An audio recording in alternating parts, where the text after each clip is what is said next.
I'm starting a challenge to take Wealdstone, National League relegation favourites, to Champions League winners. Thanks for joining me on the journey. So why did I pick Wealdstone? Well, after simulating 100 seasons of the National League, they were the worst team in the league by a country mile. I've also made a video about the 100 seasons and the statistics. You can check that out on the channel.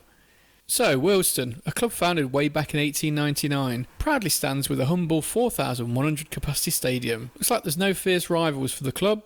Looks like they've been surviving on a shoestring budget and sheer determination, as their facilities are about as basic and poor as it gets. We'll have to make sure they get upgraded as we progress through the divisions. The media are predicting a dismal 24th place for them. However, in real life, they surprisingly landed a solid 13th place. Go on the Stones!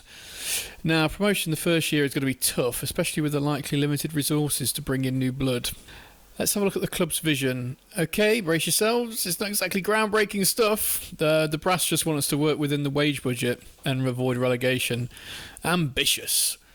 The top priority this season is to steer clear of relegation and save ourselves from humiliation. What's this? I can't believe it. We've got corporate bigwigs in our fan base, 2% of them. Who would have thought would get the suit and tie crowd to Wealdstone? Okay, no long-term injuries, that's the result. Okay, first thing we need to do is put together a tactic. Now, before I jump into a specific formation, I'm going to need to take a look at the squad. Remember, no matter how much you love a particular tactic, it won't do much good if you don't have the right players for it. And I doubt I'm going to be able to bring in many players. Time to do a thorough evaluation of our team.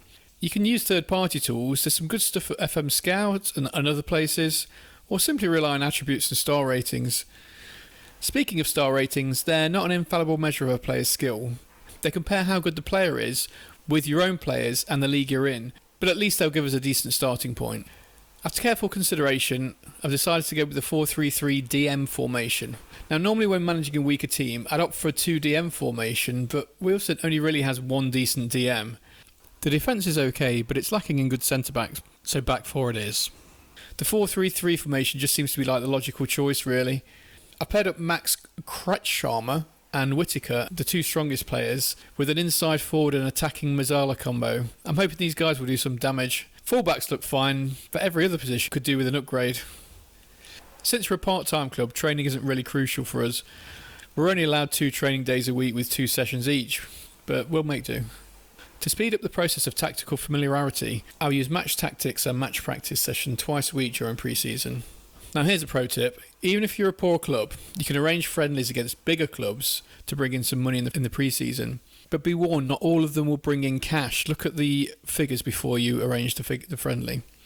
I've strategically scheduled some friendlies at the end of our pre-season to earn a little extra cash and, more importantly, help our players gel with each other and our tactics. Okay, it's time to scout for some potential signings. Almost all players in non-league won't have agents, so we can't negotiate wages beforehand. It's more a trial and error process. Some players will ask for a reasonable amount, while others will just be way out of our budget. Players' wage demands will drop after the transfer window closes or towards the end of it, so keep an eye on the ones you like, add them to your shortlist, and you might just be able to snatch them up for a reasonable amount come September. As for loans, wait until the end of this transfer window. You'll have more bargaining power, and some clubs will lower the expected contribution. There'll be plenty that will need zero contribution from us. So, no surprise, we have a transfer budget of a whopping £0. I mean, after all, Wealdstone is still a part-time club. There's one of only 3 National League teams to still be part-time. So, wage budget, it's only £750 extra a week. It's going to be a tough task to strengthen the squad. The plan is to try and sell basically for anything to players who don't fit a system or are not really up to standard. We'll use the unwanted list to try and get rid of them. Any that I can move on will open up some wage budget to some decent players. I don't really care about the transfer fees. I doubt we'd get anything anyway. Right, I've managed to offload 4 players to free up some wage budget. 2 players have come in so far. A central midfielder called Talent Ayati, who only wanted £450 a week. And Ryan Cassidy, who will be our starting striker, got him on a deal for £425 a week. Now, I should be able to snag a couple more players, but I'm going to have to be patient. I'll need to wait for some wage demands to drop before I can afford them. That's it for the start of the epic adventure. Join me next time for the first round of games. Until then, stay safe.